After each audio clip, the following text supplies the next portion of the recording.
Let's start out in the National League, right? Because we're talking about the Atlanta Braves. And this is a team I think that is obviously ridiculously good. If you take a look at the standings right here, 104 wins last year. They're projected by Pacoda to be 101 wins. I mean, again, this is still a team that is, it's almost chalk that they're going to win 100 games. I think their division got worse. I think the Marlins, it either stayed the same as they were last year, or they may have even regressed a little bit. I know for a fact, and I would bet a ton of money on this, that the Mets are going to be a worse team this year than they were last year. I just have absolutely no faith in that pitching staff. So you're really talking about Philadelphia being the only real formidable opponent for them in their division. I think Atlanta could be a super, super. I mean, they could eclipse what they did last year as far as win totals. I don't know. What do you think? I think Atlanta right now is so clear. They just. I don't know. I'm rambling. Go take over. Yeah, looking at that division as a whole, I've got no doubt in my mind that Atlanta is the team that should win that division. And I'll mention one wager now because this isn't going to be what I put in my hot corner. But I found a bet. I think it was ESPN bet. I was able to parlay Atlanta to win their division and the Dodgers to win their division, and I was able to get a price on it at like less than minus 150. I don't see how that bet loses. And I know, look, every bet can lose, right? I'm not going to sit here and Reese Davis it and call anything a risk-free investment. And no sort of bet is, right? But it's difficult for me to see either one of those teams not winning their division. So I think if you parlay those two, it's just a bet that I think wins more than the requisite, 58% or whatever it is. Sure. I think that's a bet that wins 80% of the time. So I like that a lot. But look, I think the Phillies could make things a little interesting for the Braves if if the Phillies reach their potential. That's a really, really strong roster in general, and it's really great bullpen too. That's something that I think is a little bit underrated in Philly is what they've built on the back end. But I just don't think they're quite Atlanta. Look at that rotation too. I mean, Wheeler when he's at his best is as good as anybody. Yep, right. I'll be honest. I'm not a huge Aaron Nola guy. I just don't trust the stuff. But it plays. The rest of that rotation is just okay. I think they're going to play some high-scoring games in that ballpark, but I think their bullpen's going to do enough that they can shorten games a bit. And obviously that lineup's going to mash. I mean, Castellanos is hitting down in your 7-hole. Yeah, freaky. That tells you something. But that team's going to be good. Outside of that, like looking at those Pagoda projections that you had pulled up, I don't see how the Marlins flirt with 79 wins, right? I mean, to me, that's a 74-win team. They haven't gotten any better, and I think that just doesn't put them in a good situation, right? I mean, who did they go out and get? Tim Anderson? Like, that's about it, right? Yeah, they're very injured, too. I mean, this is a team that's very, very hurt in the rotation. Sandy Alcantara out for the year. Who knows when Yuri Perez will be back? I get it if those two guys are headlining your rotation, and you've got somebody as talented as Luzardo as your number 3, okay, that's formidable, right? But Cabrera, who knows we're going to see him, right? Braxton Garrett, Sandy Alcantara, Yuri Perez, like who's going to pitch? And for a team that doesn't have much of an offense, like the Marlins could legitimately be contending with Colorado at the bottom of baseball through the first month or two of the season until they start to get a little bit healthier. And what are they going to all of a sudden if they're sitting there let's say the Marlins start the season 15-35, which I think could happen. I mean, I'm not hoping that for them, right? But if they start the season 15-35, it's not like they're going to all of a sudden start aggressively pursuing ways to make the team better, right? So I struggle to imagine Miami approaching 500. I think at best they're a 73-89 team. Yeah, you know what's interesting about Miami, and then I want to go back to Philly for a second. But the interesting part about Miami is that I think that if the pitching staff is this banged up, right, and they go into the season and they start horrifically, I expect this lineup to be deconstructed at the trade deadline heavily. Like if they can get a decent prospect haul for Luis Arias, I think that they would do it in a second. I just do. I think they would do that in a second. I think they would dump Josh Bell as quickly as they got him. I think they would, if they were to get any production out of Tim Anderson at all, just for a half-year rental, I think that they would ship him out of town. Like, look at this rotation, man. I mean, they're pulling AJ Puck out of the bullpen just to fill spots in their rotation. I mean, they are so banged up on the mound. It's crazy. Yeah. The only thing that works in Miami's favor that I think could allow them to stay afloat for a little bit if they need to, that schedule. They open the season with 4 at home against Pittsburgh, and they open the season with 3 at home against Anaheim, and then they go to St. Louis, who I don't think that highly of, right? If they can get through, it might split with St. Louis in your eyes. yeah, but like if they can get through those first 10 games at like 7-3, okay, right? Like, and I know it's funny to look at a baseball season and that zoomed in of a way, but the reason I'm doing that is then they go play the Yankees in the Bronx, then they host Atlanta, then they host San Francisco, then they go to Wrigley, then they go to Atlanta. Like, if they don't take advantage of that first week and a half of their schedule, this team could be like 3-20. If they, and look, I mean, we're talking about individual baseball games, variance through the roof, who knows, right? But if Pittsburgh comes in and pushes them around, and the Angels come in and push them around, have fun going to St. Louis, New York, hosting Atlanta, hosting San Francisco, going to Chicago, going to Atlanta. Have fun. It's so. No, I'm with you. I want to touch really quick on Philadelphia for a second, because I know that he isn't what he once was in previous years of his career, but somebody that isn't highlighted in this lineup. Now, I pull these lineups and these rotations off of Fangraphs. I copy and paste these. So something that I think is interesting to point out is that this is also a Philadelphia lineup that has Whit Merrifield coming off the bench. Like, this is a team that I think, they show Johan Rojas starting in center field, but it would not surprise me in the slightest if you see a whole lot of Whit Merrifield in that lineup this year also. Totally. I mean, look, here's the nice thing for them. Johan Rojas, there's some promise there. He's incredibly fast. He's a great defender. If he can hit it all, I do think they're going to want him out there. But if he doesn't, sure is nice to have Whit Merrifield behind him, right? Absolutely. No, I mean, that's it. It's a really deep team.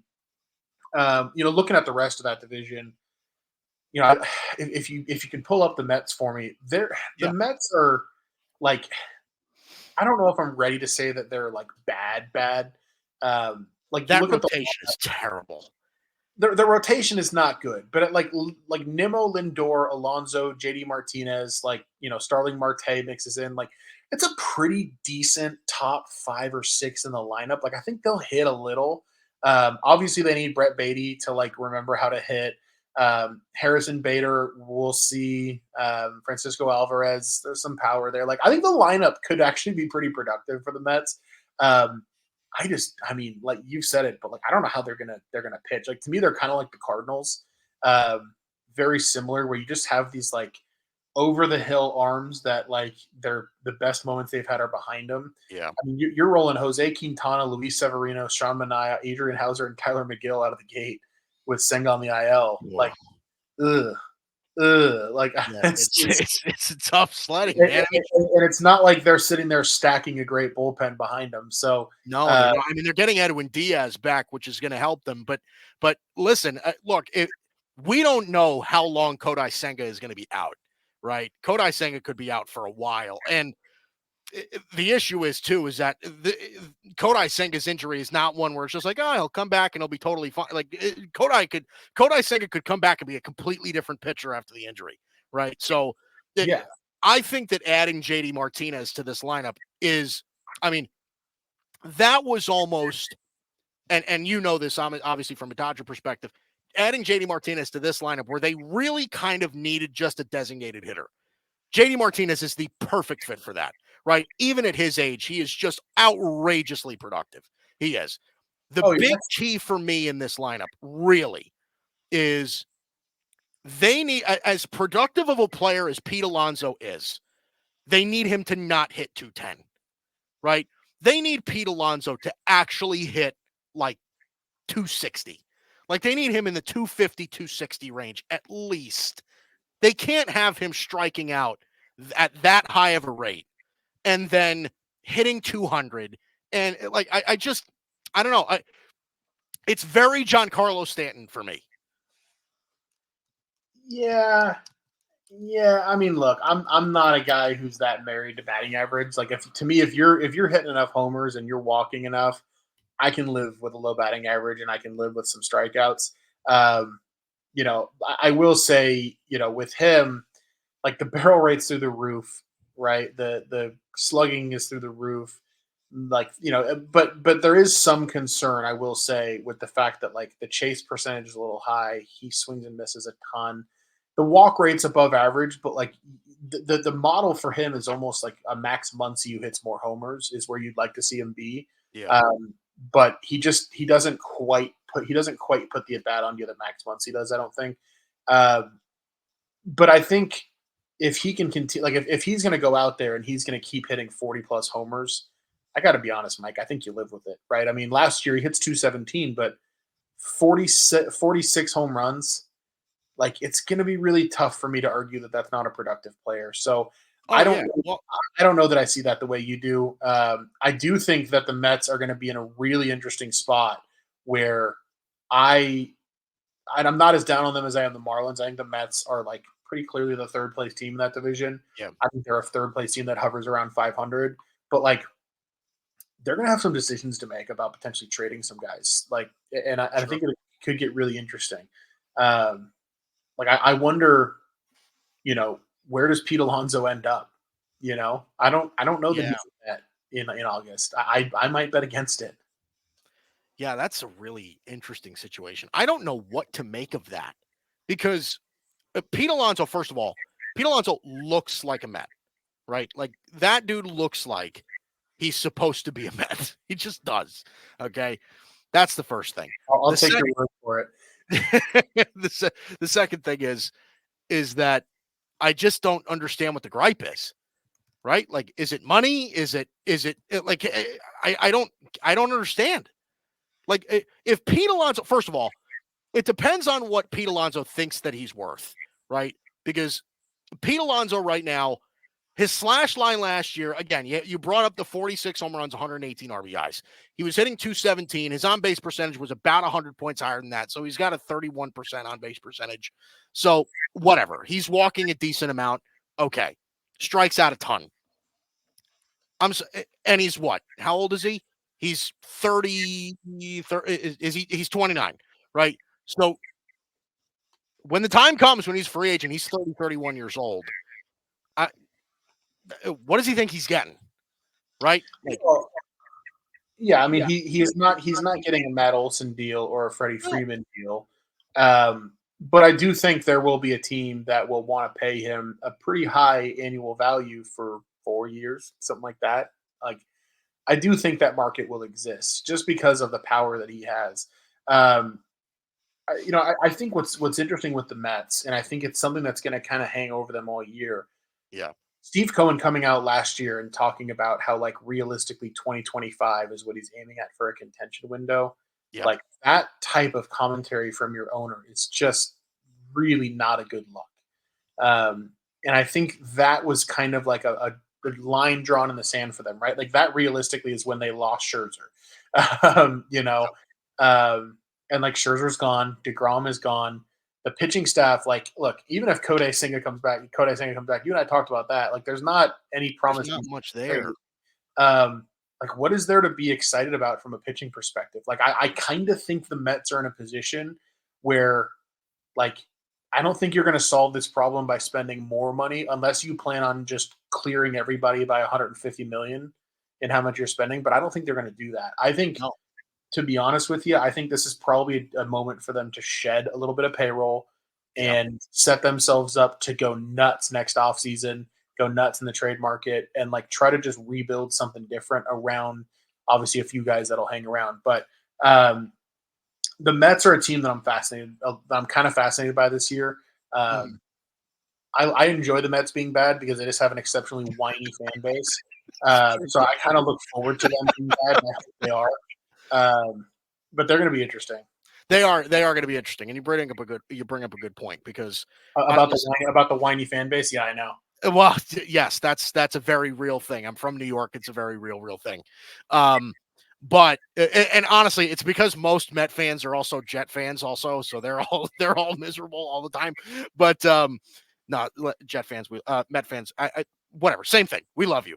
Um, but I think you bring up a good point, right? Because Steve Cohen, and this is kind of true to all perceived rich owners, right? Now, Steve Cohen's got more money. He's the richest owner in baseball, right? That's been well documented. Mhm. I had to explain this to people over the offseason because people were trying to make the argument to me, and this was when Yamamoto was on the market. They were just like, Yamamoto is going to be a Met because nobody is going to pay him what the Mets are going to pay him. I'm like, bullshit.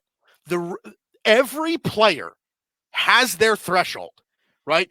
There is no, like, even if you have more money than God, you can only realistically spend a realistic amount of money on a particular player, right? If everybody is willing to pay Yoshinobu Yamamoto $300 million, the Mets are not going to come up and say, we're going to pay you $450.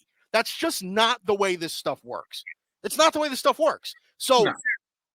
does Steve Cohen, in a sense, and yes, I'm catering to Met fans here, but does Steve Cohen taking over for the Wilpons make that situation better as far as free agents and as far as actual investing in the product on the field?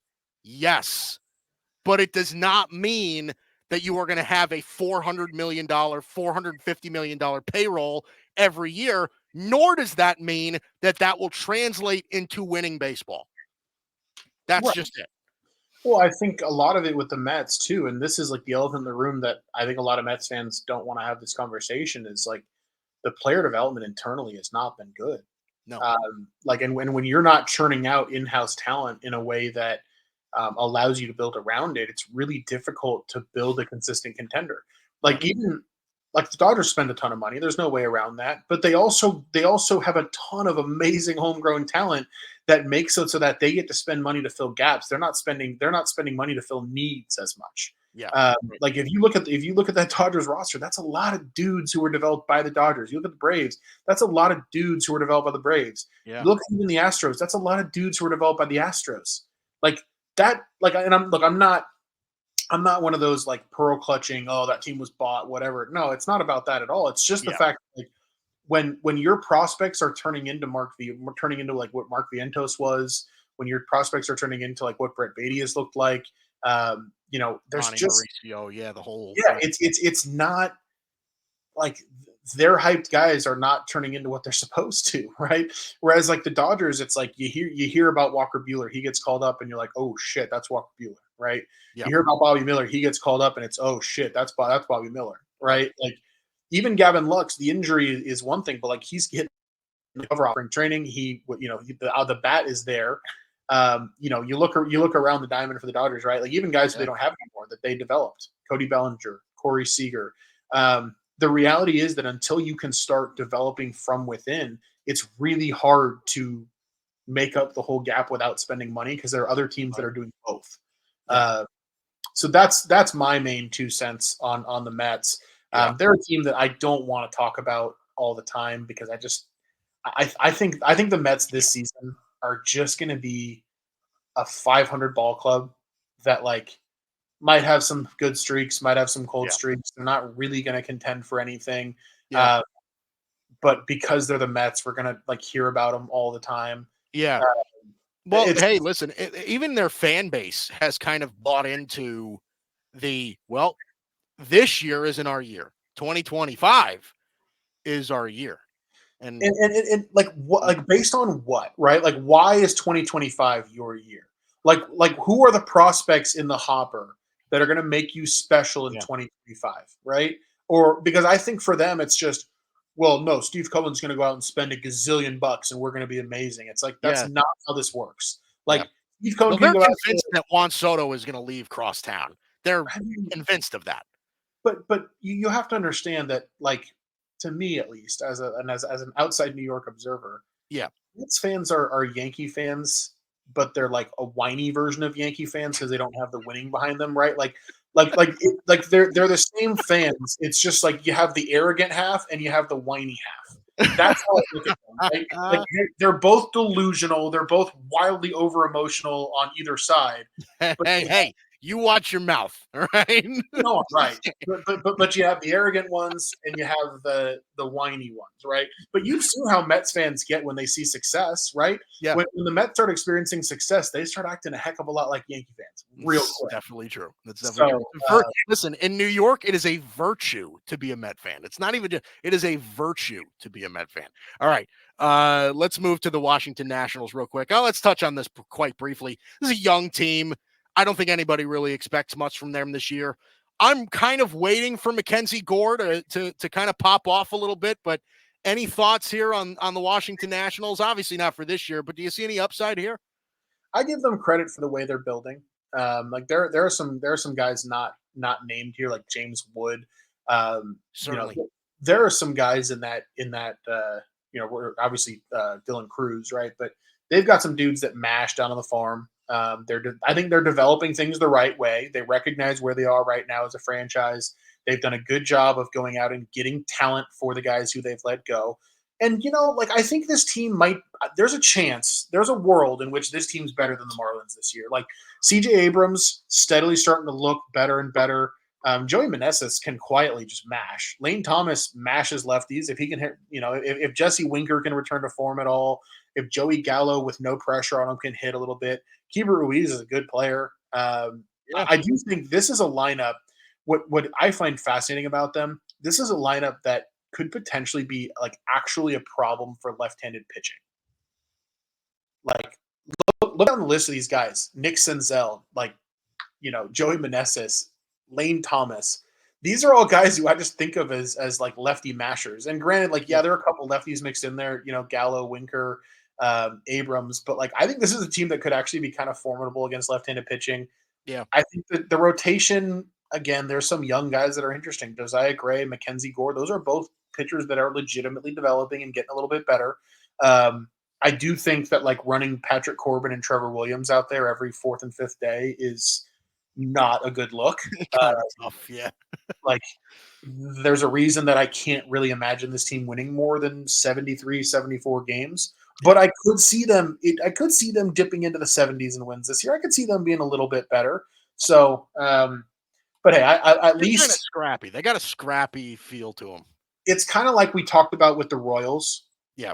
Now they didn't go out and sign guys the way the Royals did, but there's a direction that they're heading in, and I credit them for that, right? Yeah. Whereas there's not really a direction I can point to that the Marlins are heading in. Yeah. Yeah.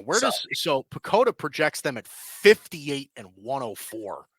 Dalton, that is disrespectfully low. Yeah, I have to look at the betting number on that, which I'm going to spend a little bit of time on the next couple of days. But I'll tell you this much: if I'm being dealt an over under 58, I'll be on the over. I agree with you. I think I'd be on the over as well.